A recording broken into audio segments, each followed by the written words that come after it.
मेरा नाम निशा है। मैं 20 साल की हूँ और दिल्ली में रहती हूँ। ये मेरी पहली कहानी है। मुझे पहले प्यार या रिश्तों के बारे में ज्यादा जानकारी नहीं थी। ये कहानी 2 साल पहले कोरोना काल की है। माँ को पता था कि मुझे इन विषयों में रुचि नहीं है। एक दिन माँ ने पूछा, निशा, तुम्हारा कोई खास दोस्त है?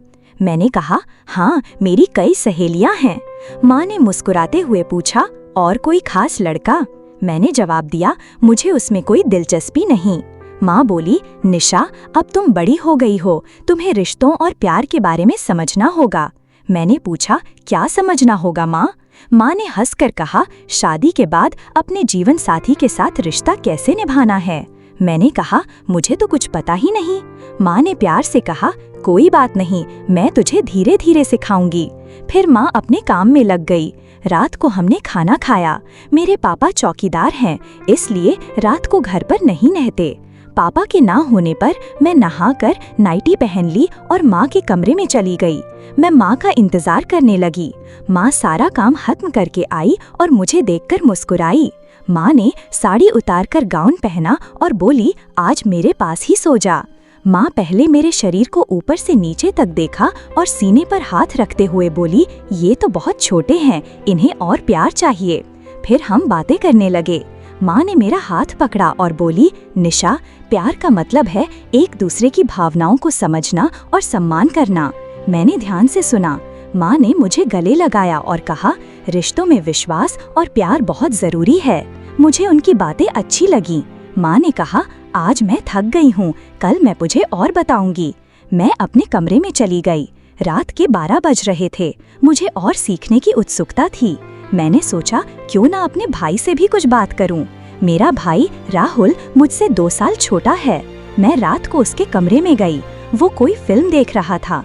मुझे देखकर वो थोड़ा चौंका। मैंने कहा, राहुल, मेरे कमरे में चूहा है, मुझे डर लग रहा है, क्या मैं तेरे पास सो सकती हूँ? मैं सीधे कुछ नहीं कह सकती थी, इसलिए बहाना बनाया। राहुल ने हंसकर कहा, ठीक है, आ जा। मैं उसके पास जाकर कंबल ओढ़कर लेट गई। वो फिल्म देख रहा था। उसने फोन बंद किया और मेरे पास लेट गया। थोड़ी देर बाद राहुल ने मुझसे बात शुरू की। उसने पूछा, निशा, तुझे माँ ने क्या सिखाया? मैंने शर्माते हुए कहा, माँ ने बताया कि प्यार का मतलब है एक दूसरे का ख्याल रखना। राहुल ने मुस्कुराकर कहा, हाँ, ये सही है, लेकिन रिश्तों में मस्ती भी जरूरी है। मैंने हंसकर पूछा, कैसी मस्ती? वो बोला, जैसे हम भाई बहन मजाक करते हैं। हम दोनों हंसने लगे। फिर मैंने कहा, राहुल, मेरे कमरे में सचमुच चूहा है। वो हंसकर बोला, अरे, ये चूहा तो बस रास्ता भटक गया है, डर मत। मैंने मजाक में कहा, इस चूहे का घर कहाँ है? राहुल ने हंसकर जवाब दिया, बिल में। जब तक ये अपने बिल में नहीं जाएगा तब तक भटकेगा। हम दोनों हंसते हंसते सो गए। अगली रात मैं फिर माँ के पास गई। माँ ने मुझे देखकर मुस्कुराते हुए कहा, निशा, फिर सीखने का मन है? मैंने शर्माते हुए कहा, हाँ माँ, आपने कहा था ना कि आप और सिखाएंगी। माँ ने हंसकर कहा, आज मैं तुझे रिश्तों की और बातें बताऊंगी। माँ ने मुझे पास बुलाया और कहा, निशा, प्यार में धैर्य और समझ बहुत जरूरी है। अपने जीवन साथी के साथ हमेशा खुलकर बात करनी चाहिए। मैंने ध्यान से सुना। माँ ने मुझे गले लगाया और बोली, रिश्तों में प्यार और सम्मान से सब कुछ संभव है। मुझे उनकी बातें बहुत अच्छी लगी। माँ ने कहा, कल फिर अपने भाई से बात करना, वो भी तुझे कुछ सिखाएगा। अगली रात मैं फिर राहुल के कमरे में गई। इस बार मैंने ढीली टी-शर्ट और शॉर्ट्स पहने थे। राहुल मुझे देखकर मुस्कुराया।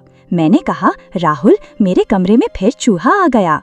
वो हंसकर बोला, आजा, चूहा फिर रास्ता भटक गया होगा। मैं उसके पास लेट गई।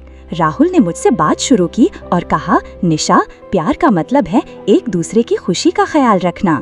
मैंने हंसकर कहा, तूने ये कहाँ से सीखा? वो बोला, बस माँ की तरह मैं भी सीख रहा हूँ। हम दोनों ने रिश्तों और दोस्ती के बारे में बात की। राहुल ने कहा, निशा, तू बहुत अच्छी बहन है, हमेशा मेरे साथ मस्ती करती है। मैंने हंसकर कहा, तू भी तो मेरा सबसे अच्छा दोस्त है। हम दोनों हंसते हंसते सो गए। अगले दिन माँ ने मुझे बुलाया और पूछा, निशा, कुछ सीखा कि नहीं? मैंने शर्माते हुए कहा, हाँ माँ, आप और राहुल ने मुझे बताया कि प्यार का मतलब है ख्याल रखना और सम्मान करना। माँ ने मेरे गाल पर हाथ फेरा और बोली, बिल्कुल सही, अब तू रिश्तों को समझने लगी है। उसके बाद माँ और राहुल ने मुझे समय समय पर रिश्तों की छोटी छोटी बातें सिखाईं। माँ ने बताया कि प्यार में धैर्य और समझदारी सबसे जरूरी है। राहुल ने मुझे मस्ती और दोस्ती का महत्व समझाया।